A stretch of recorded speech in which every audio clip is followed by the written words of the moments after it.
Art teachers. What was the most frightening piece of art you've seen? Not an art teacher, but I had a student that all the other art teachers were afraid of. They swore up and down he was going to be a school marksman or a serial criminal or something. He got transferred into my elective class because it was my first year teaching. No one else wanted to deal with him, and they knew I wouldn't protest. Anyway, this kid would ignore directions and scribble in his notebook. He wrote creepy poems, and he always drew weapons. He was obsessed with weapons. After a few weeks of slowly building a bit of rapport with him, I realized he just enjoyed getting a reaction and shocking people by saying and doing odd stuff. So one day I just sat with him and asked him what was up with all the weapon drawings. He admitted that his uncle forges weapons as a hobby. I guess his uncle was like a father to him, and he designed these weapons and they'd work on actually creating them together. He brought in some actual pictures and was incredibly proud. He was actually a really funny, really cool kid who just had a tough home life. I hope he ended up alright. So instead of weapons of mass destruction, it was weapons of mass precision cutting? Story 2. When I was studying at the university, I tutored a sweet boy for a couple of years. He was a scrawny little boy with a sharp wit.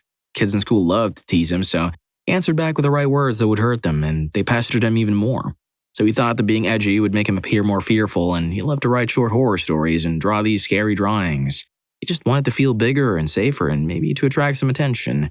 His parents were worried. I just encouraged him to write more, telling him that yes, that's a scary story. Oh, that's a scary drawing, but he was really good at writing and drawing. That was his talent. He should do more. He usually showed this big, large smile. You could see how he felt finally understood. Not shunned by the kids, not with adults worried for him, but understood. Somehow liked what he did. Someone liked what he did. He was such a sweet boy. Story 3. I suppose the picture itself was not as frightening as the implications behind it. In pediatrics, we're taught about developmental milestones, the normal age ranges for kids to start walking, talking, etc. Kids who come from neglectful or cruel environments often reach their milestones later, if at all. It's difficult to start crawling if you're starved or learn new words if adults don't acknowledge you or enroll you in school. I ran a small art group, which included a very nervous and twitchy 8-year-old boy who had been recently adopted by very supportive parents. The other kids were painting what everyone paints. Animals, flowers, houses, friends, patterns. Drawing is actually a developmental milestone. By about 4, you should be able to copy a circle, cross, and square. By his age, you should be able to draw complex figures. He spent 50 minutes painting his canvas brown with a green squiggle in the corner. It's all he could do. His hands weren't coordinated and he had trouble concentrating. He kept jumping at noises and looking at the exits. He carefully placed it on the racks to dry, and when his parents came to pick him up, they oohed and awed like it was the Mona Lisa. "You did a fantastic job. I love the colors. We'll go shopping later and find a frame for it to hang in your new room." Story 4. Not an art teacher. A friend of mine has face blindness due to a traumatic head injury when he was younger. He has to use body type, odor, and the sound of your voice to identify you. Many times I've seen him just staring at me not knowing who I am until I speak. At one point, he usually mentioned to me that he can tell when someone is tired because they smell different. He has problems watching movies when characters are the same skin tone and height. He took an art class, and the final project was a face drawing of his girlfriend. It was just so off in some uncanny valley disturbing way that I cannot describe well, almost as if the subject had literally no emotions. I remember telling him, "My God, is this what you actually see when you look at people?" A sentence I will never forgive myself for saying. Story 5. Assigned a self-portrait. Simple assignment. Kid comes back with his demon in hell. Okay. Take a closer look, and he has cut his own hair and added in ponytail fashion to the demon. That day, he pulled a weapon on someone in the hallway. Never saw him again. For your information, gave that crap to the counselor ASAP. Story 6. I'm not a teacher, but I'll tell you what I saw back in high school. I was in this psychology class and had a close friend group with me in the class. There was this one kid who didn't seem to have any friends in the class. No one was ever mean to him or anything, but he didn't talk to anyone and no one talked to him. That was it. There was this one substitute teacher who worked at our high school a lot, so I had her for a variety of classes. She really liked doing this thing where the students would draw a house and she would psychoanalyze them based on their drawing. I had already done this before when she brought it up to my psychology class, so I knew what to expect. So anyway, this kid, this quiet, friendless kid, he draws a house. Only that there are drawings of tied up women in and around the house. The sub didn't even go near trying to psychoanalyze that one. Story 7. Number 1. High school overindulged punk drew a very gory landscape of trees, laughed his back off, and I referred him to the counselor. Number 2.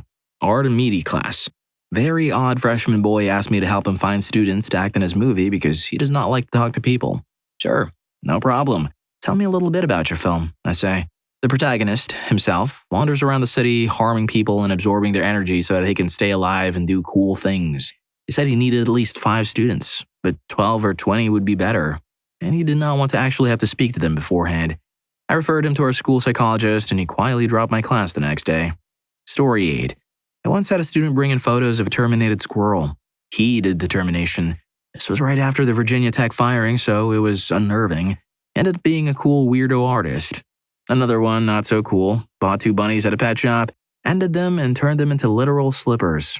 That one really haunts me. Story 9. Student here, and it was more stupid than disturbing. I had this idiot sit next to me in middle school during the final semester of 8th grade. We were doing the final exam and oil painting self-portraits with one word on the side to describe ourselves. The kid on my side, like the other words people had used, faithful, loyal, loving, brave, soccer, etc., puts Putin for his word and proceeds to hang it up without authorization in the cafeteria. Needless to say, he got in trouble and wrote Asian on his second attempt. Gosh, he was crazy. Story 10. Not a teacher, but in middle school we had an assignment where we had to act like news reporters, including writing a detailed backstory on why we got into that profession. I was a huge fan of the CSI-type TV shows. Still am. I wrote about how my character's parents were terminated when I was a child and how I grew up doing my own investigations to try and find the criminal, eventually leading me to a life of investigating and reporting news to help solve other mysteries. I wasn't graphic in my descriptions, but my teacher was very concerned. She pulled me to the side, asking me first if I'm depressed and asking if I want to end my parents. One trip to the principal's office and a meeting with my mom later, I wrote a new backstory about how my character grew up in a town called Happyville where nothing bad ever happened, and I talked about happy news all day and everything was happy and sunshine and rainbows. Super sarcastic. Story 11. Not a teacher, but I went to Cambodia with my parents when I was 15. The man they knew ran an association there taking care of street kids and disabled kids living off the streets. We went to visit one of their structures and I befriended a boy that was my age. He showed me some of his drawings and I also had the opportunity to see some made by the other kids. It depicted disturbing stuff, all in kids' drawings. Story 12. I'm horrendous at art, but I'm a teacher at a behavioral school, so I'm kind of a dancing monkey and have to teach everything, including art, once a week. For context, I'm a female in my mid-20s. Last year, I had an older, really creepy kid who'd recently got out of juvie who I had in my art class. I avoided him as much as possible, so didn't notice until it was pretty much done that he'd drawn a pretty graphic, labeled picture of him and me. Police were called in over it, and he ended up going to jail a couple weeks later. I see a lot of crap in my job, but that's the only thing that's really made my skin crawl. Story 13. Not a teacher, but in grade 7, a student sitting near me whipped out their sketchbook. I had seen their previous drawings, and they were really cool. Then they flipped to a page with soldiers outside of a school that was on fire. People everywhere. Don't remember if they were children. There were soldiers loading a mortar and some approaching the school with weapons drawn.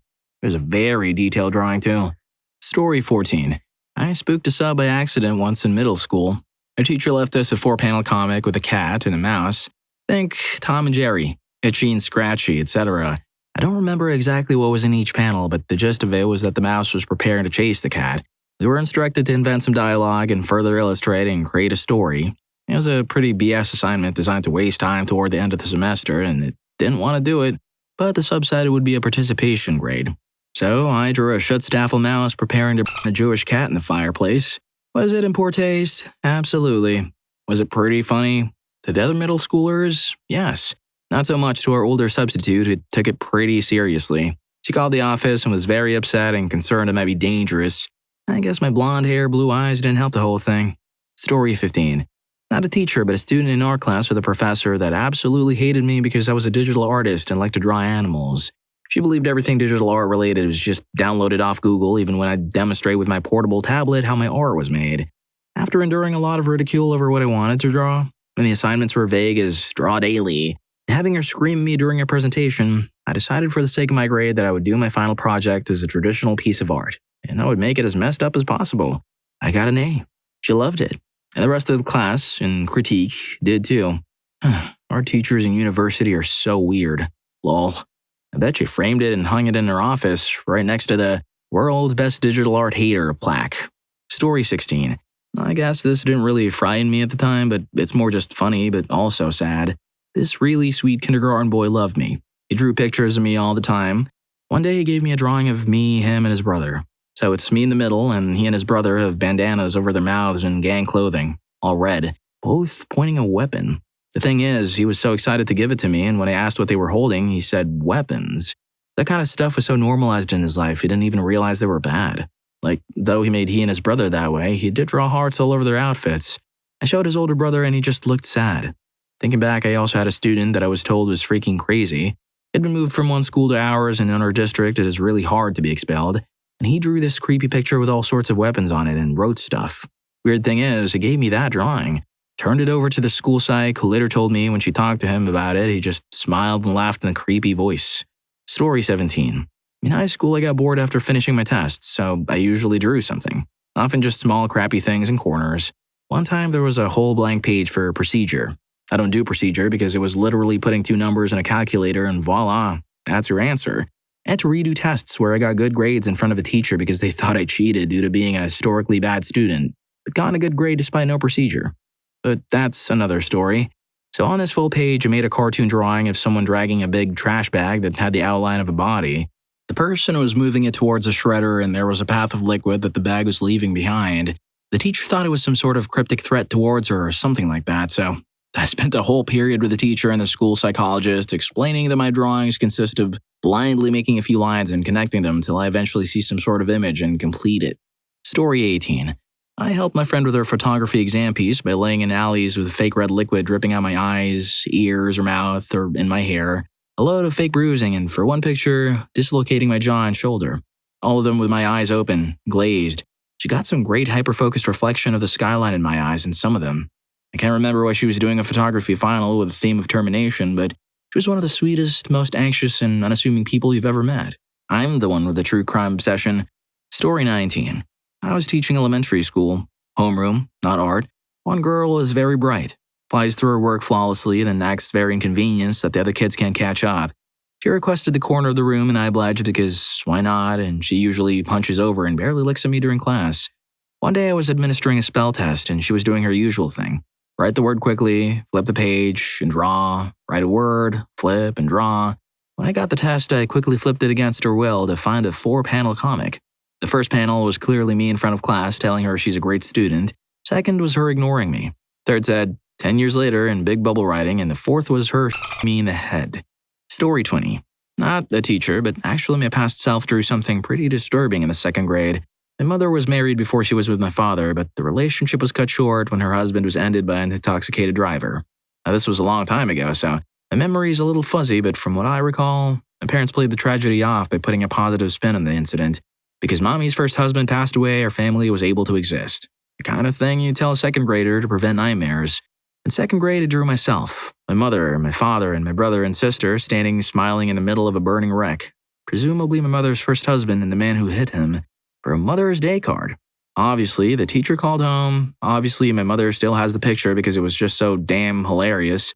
And obviously, I wonder what in the ever-living crap was wrong with me as a 2nd grader. Story 21. My mother has been doing research with some doctors and kids with dyslexia. It wasn't frightening as much as sad, I think. But hey, I'll pitch in. The kid must be 11, 12. The doctor asked the participants to draw whatever they want, to see if dyslexia affects their drawing abilities, maybe. The kid drew himself holding a weapon. When the doctor asked why, he said it's because he's very sad. Turns out the kid gets pestered for his dyslexia in school. My mom almost cried. Story 22. I'm not an art teacher, but at the school I assist the homeroom teachers do art. Typically I'm with children who are about 8 years old. So one week, for art, the children were supposed to make a happy landscape scene with Play-Doh and cardboard. When all the children were done, there were about 20 scenes of blue skies, green grass, and cute animals. Then there was one that was in all black with the word terminate written on it multiple times in red Play-Doh. When the main teacher saw the project, she was terrified and asked the class who had done that project. We weren't shocked when we saw what child it was. This kid is always threatening other children, shouting strange things in the middle of class. He's 8 years old and makes all the teachers and children feel really uneasy at school. This child also has 2 brothers at the school and they have the same tendencies as him. It really makes you wonder what their home life is like. Story 23. There was this one school assignment I had in health class that still sticks with me. It wasn't art, but we were assigned for some unknown reason to dredge up pictures of some of the different ways road accidents could harm people. Maybe it was meant to be some sort of scare tactic for us high schoolers to stay safe on the roads. I don't know. We all drew randomly from a hat to determine the exact thing that we were supposed to be researching. Later, we would present them to the class. I drew train accidents. I asked my teacher if she was 100% sure she wanted pictures of this, and she told me yes. I went to the internet and looked up pictures of train accident victims, cars hit by trains, etc. Before presenting, I asked my teacher again if she was 100% sure that she wanted me to show my pictures to the class. She reassured me once more that it was okay. All she did when I showed the pictures was laugh her back off. Story 24. Obligatory, not a teacher, but I was in a law class early in college, and one day 2 cops came and pulled one student out of the class. Guy was gone for over an hour, then came back in like nothing happened. Professor stops the lecture, tells him, "What the heck? You can't just act like no one saw that." Wants to know what's up. The guy said that the cops thought he was a potential danger to himself, his family, and the other students because he turned in a creative writing assignment that scared the crap out of the professor who assigned it. Apparently, he had been reading a lot of H.P. Lovecraft and watching serial criminal documentaries and was inspired to write. Never got to read what he wrote, but to this day, I still want to. So, his final grade was an A for effort, but A for apparently needing a wellness check. Story 25. I'm no teacher, but during my last year in my high school, I went into the other art room to gather supplies and saw a collection of drawings on the wall by the first years with the title, Me in History, above them. A lot were them in famous historical events or dressed in historical fashion, but one caught my eye. A drawing by one of the girls, where they were dressed in a SS uniform, smiling, holding a weapon against a kneeling concentration camp. It was very disturbing. If you're enjoying the video, don't forget to hit that subscribe and like button for more videos like this. Story 26.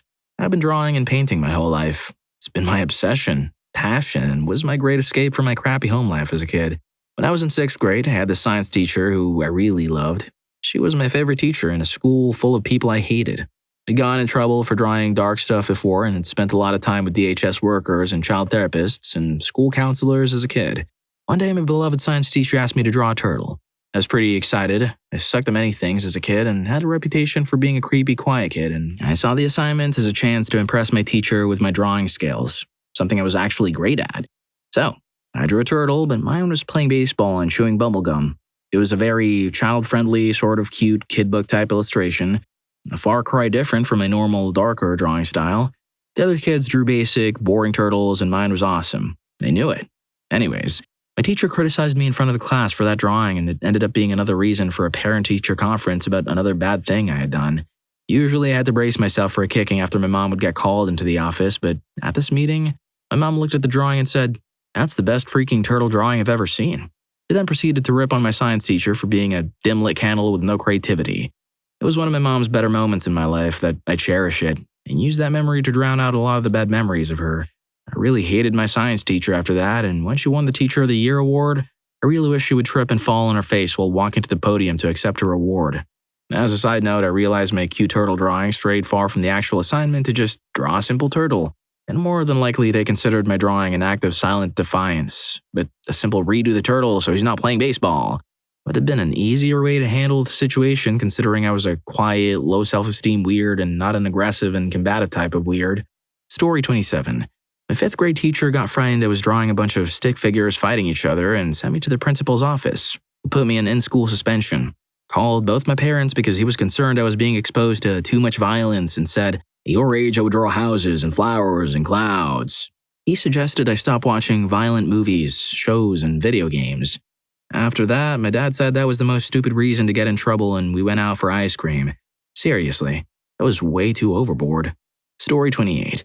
Not a teacher, but I remember a teacher in high school telling me about how one of her students drew a vivid termination scene. It was so detailed. She said it was nothing like she'd seen before, yet so abstract she couldn't imagine a 13-year-old drew it. Turns out the kid witnessed someone get terminated when he was 4, and it messed him up pretty bad when he realized what he witnessed that day. Poor guy was using art to vent his emotions about what he saw, and he couldn't tell anyone because it's such a serious thing to talk about, and we live in a society where if a kid sees something extreme, adults brush it off and don't give a crap. Story 29. I spent the summer teaching art to teen oppressors. I had one student who drew constantly in a sketchbook, creating complex, ultraviolet scenes. Once he got past the subject matter, his drawings were excellent. Beautifully rendered, fluid lines, convoluting shapes, and all of it appear in 3D. It was like falling down the rabbit hole, albeit a terrifying one. I was intrigued. He seemed like this gifted maestro whose mind lived in a gutter of hate and violence. I'm a fan of Joel Peter Witkin's work, and this kid made Witkin pale in comparison. I started a casual but academic conversation with him about his art. only to find out that he's obsessed with very young children. I had to set him up front, not because it made discussing his art easier, but because he'd constantly fiddle in class. Suddenly, he was gone. I retrieved his journal as I'd promised that no one but he and I would see it. I wanted him to be free to draw whatever he wanted, and waited. After 3 days, I asked the psych staff why he wasn't attending class. He'd been caught with someone that also resided in this facility. The boy was in the hospital. My student was in police lockup. I didn't meet with him again, but I did turn his journal over to prosecutors at their request. I sincerely hope that 20 years later, he's not out there in public. Story 30. Not an art teacher, but I went to an art school. I had one very, very troubled friend who would hand me stick figure drawings about all the ways he considered ending himself and frequently texted me about how depressed he was. The teachers and his parents didn't believe me, but one day he attempted one of the things he'd drawn for me. He's apparently doing better these days. Around 5 years post-attempt, but it haunts me. I've never been more distraught about being right, and also screw every adult who told me I was overreacting. Story 31. Not an art teacher, but a big fan. Little anecdote. When I was in grade 10, our art teacher let us do a research project on any artist we wanted and share it with the class. Me being that person who always had to push the limits, I chose David Nebreda. He's a Spanish photographer that suffered from schizophrenia and would photograph disturbing stuff, often alongside sheets of paper that had been written on with mess. I'm sure if you asked anyone in the class, the day I projected his work onto the wall of the room, any of his pieces would be the answer to this question. Story 32. Obligatory, not an art teacher or an art class-related incident, disclaimer. A kid I knew in high school was obsessed with two things: Silent Hill and Princess Peach. All of his writing in art class, okay, so kind of related, assignments in any class revolved around them in some way. He got edged out of our film class during junior year because he creeped everyone out and was a nightmare to work with. Since he had an English class in that room immediately preceding the film class, the teacher taught both. He'd always hang around until nearly the exact moment it started. Drawing knives in the blackboard or leaving weird, creepy poems. He'd stare at us while doing it, too. He got away with that only so many times until one day when the teacher shooed him off as usual so she could begin class. And when she pulled up the projector screen, revealed this huge cryptic poem and illustration straight out of the Necronomicon Ex Mortis. Underneath that, he'd somehow written, vaguely alluding to some kind of reckoning that positively scared the crap out of everyone. He disappeared after that, and everyone suspects he was kicked out of school. Story 33.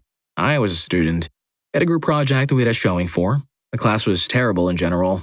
I got a B, I did all the assignments, and was in 90% of the classes. I won't ever get over it. It was a beginning drawing class, and she didn't actually teach us how to draw. But the group decided to do art based on her city.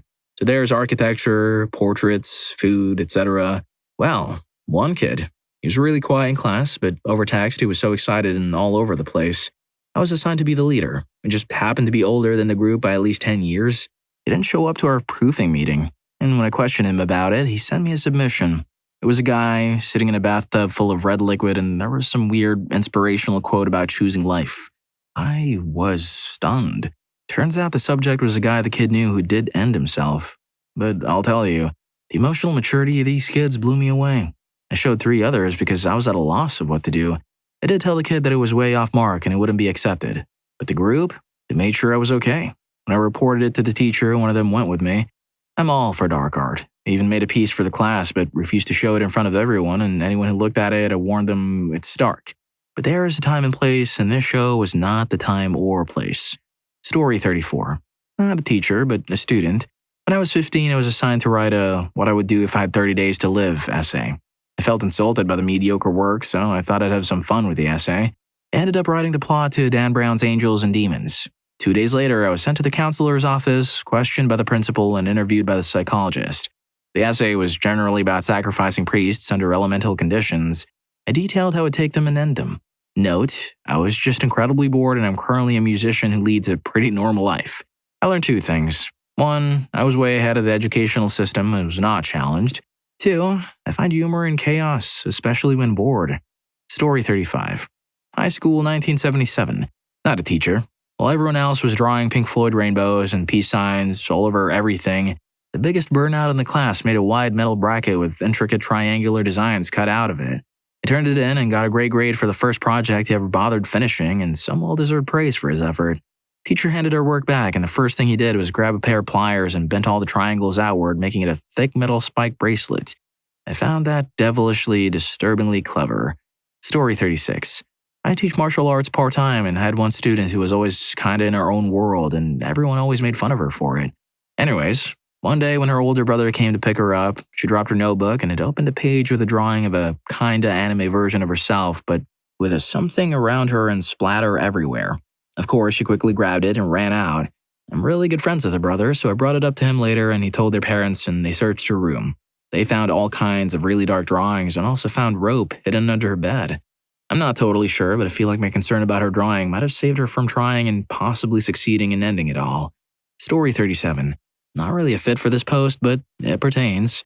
In 4th grade, to get us thinking about manufacturing, engineering, and machines, the teacher left plans with a sub that wanted us to think of an innovative contraption. I tried to draw a peanut butter making machine. Keyword, tried.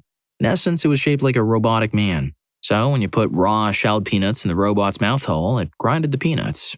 Lower in, the robo got there as an oil reservoir and sweetener to mix with a nut paste, and finally it travels down to the robot's back, where it slides out for easy bottling and packing. I was only able to draw the profile of the fat robot man before the substitute teacher was hovering. At 10 years old, I knew I would have gotten in trouble if the teacher saw where the peanut butter came out, so I drew something else. Story 38. This one, the one student in my grade 4 class drew. The most terrifying part is the context in which I found it. This kid is very confrontational and argued everything I said. I was away sick with a really bad flu for 3 days in February this year. When I came back to work, I found this drawing very casually placed in my basket where I keep all drawings students give me. There was no note with it, just his name at the bottom. The typical drawings I get in the basket are cute animals, cute cartoon people, notes saying they loved school, etc. The day I returned back to work was a PD day, so no students. When I found the drawing, I was instantly concerned. Shared it with my admin team and our school social worker, and we had a very clear conversation with him the next school day about appropriate things to draw at school. His mom thought it was no big deal until I shared it with her, and she also was concerned. He was immediately accepted for mental health counseling after this. Story 39.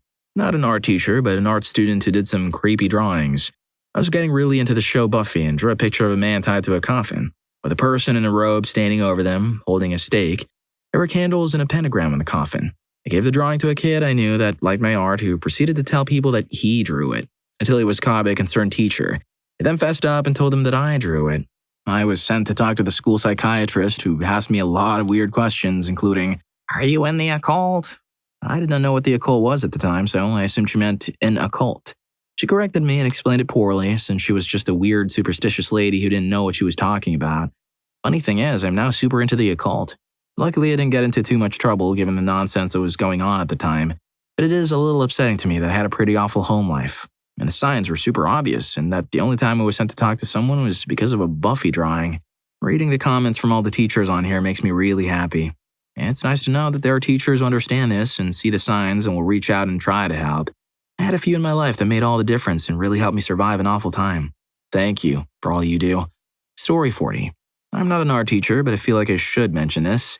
In my German class in my senior year in high school, me and the guy I sat next to found a folder full of drawings someone made of themselves in their basement. We never said anything about it at the time because we didn't know the context behind it and decided to leave it there for whoever left it. Looking back on it though, I hope the person was just into drawing some really messed up crap and not drawing from experience. Story 41. Not an art teacher, but I took an illustration class where everyone had to do a mini presentation at some point in the semester about their favorite illustrator. The presentation was basically pulling up an artist's website on my professor's laptop, which was connected to a projector, and showing the class the artist's portfolio. This one guy was showing the class an illustrator's portfolio that consisted of anime-style characters.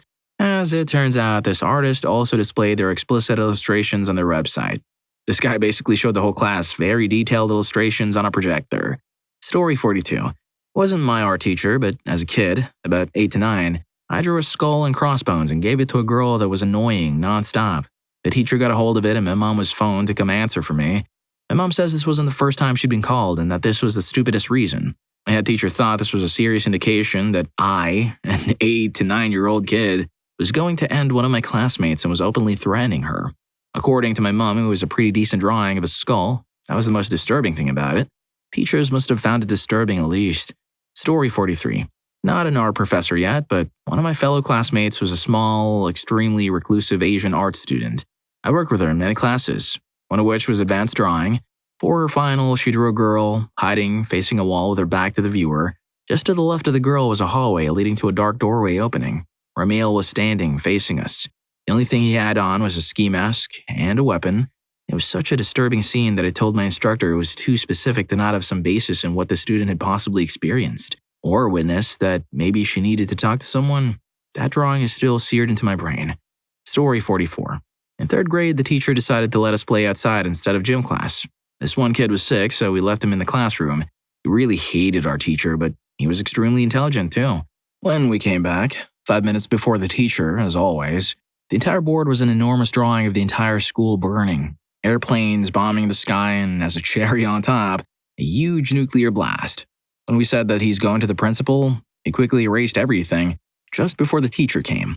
I told the teacher, he said, and nodded his head. That's it. No consequences at all. He still does stuff like this 5 years later. Story 45. I work in a primary school in Australia and teach the 4th grade. In my class, there's a child who has been through a fair share of pestering in life because of his weight and mental illness. One day, after lunch had finished, he was the first to enter the classroom and he looked visibly frustrated. How I get him to communicate with me is via drawing, since he isn't properly able to express how he's feeling with words. After a couple of minutes of silent scribbling, he showed me his illustration, and it was a picture of a couple of children lying near the playground with red markings surrounding them. It freaked me out. Story 46. I suppose I was one of those students. I was in grade 8 homeroom and I just had some dumb fight with a friend who I was forced to sit next to in class. Because I was full of teenage angst, despite coming from a pretty comfortable home life, I decided to let her know I was very upset by drawing a girl hurting herself with a quote, "I hurt myself so you can't," on it. A teacher happened to walk by and see that, so in 10 seconds flat, I was in the counseling room with our principal on the phone to my parents. I can still remember how tightly that teacher was grabbing my arm as she towed me out of class. I was too embarrassed to admit what this really was about, so I came up with a reasoning that I just liked trying to draw quotes. Everyone seemed skeptical, but I stuck to my lie and had to repeatedly explain to my parents that I was not going to hurt myself for months after. At the time, I was so angry at the teacher for doing that, but a few years later, I understood why they acted so quickly. It just took some more experience and information for me to look at everything from their perspective. Story 47. My childhood friend Adam is an incredible artist. Far surpasses most of the good artist friends of mine I had all growing up. He likes to paint all kinds of wild crap. Nobody ever found his stuff disturbing, though. He's plenty well in the mind, and our teacher always encouraged him to take it farther. I still take credit for the one time I begged him to do something with the color blue because he has expanded and made his work incredibly colorful and exciting since then. He's still an artist and tattoo artist professionally. Story 48. When I was about 10, I went through a roughly 6-month phase in which I drew these very detailed soup factory drawings. The beginning of a factory was billed as a thrill ride. People would be lined up outside the door, waiting in anticipation. They would get on this ride, which did a few thrill-type maneuvers before things started getting ugly. The ride would then dunk people underwater to wash them, and send them through a series of sorters and finally into cans of Campbell soup. The soup cans exited the factory neatly arranged in a conveyor belt and went into a waiting delivery truck. I'm actually a bit surprised that no adult in my life ever addressed Soup Factory. I was known for being highly imaginative, but still. Well, if you like these stories, here's more. YouTube thinks you're going to love this. Catch you in that video.